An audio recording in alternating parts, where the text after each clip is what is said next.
too many things on my list to do relative to green. Well, you know, I green think IT. it's a phenomena with government, though. When you look, Right. I mean, there's so many things going on, and I'm just thinking about Don is facing down there at St. Elizabeth, the thousands of different ways you can probably go to address these subjects. But Right. anyway, go ahead. There certainly is, and you know, the top of the list, and one of the things that we're actually looking at right now is how we can green web and video conferencing, leveraging technologies to reduce the travel associated with conferences and meetings Right. and such.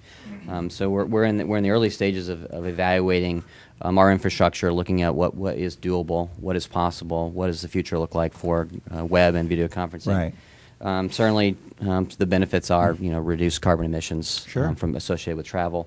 Also, the reduction of solid waste associated with conferences. You know, there's a lot of waste that's generated during those conferences that we can start eliminating.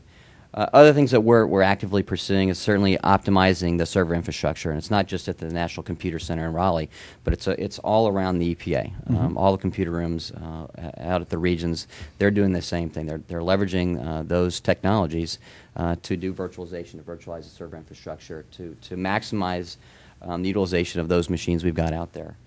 And then the other things that we're looking at is as Tom talked about, is the desktop virtualization. Right. And I know we'll talk about later where some of the big savings are, but when you look at it, you look at the landscape of EPA, not just EPA, but any agency.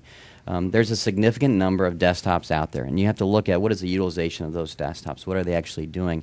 And does desktop virtualization, does it have a play within the environment? Can we use these technologies? And I think now we're at a point where we weren't 10 years ago. Right. Or even 5 years ago, when you look at the infrastructure, the networking infrastructure required to support desktop virtualization, things like that, we're there. I mean, some of the early vendors in that space, I think, some of the path setters, if you will, Right.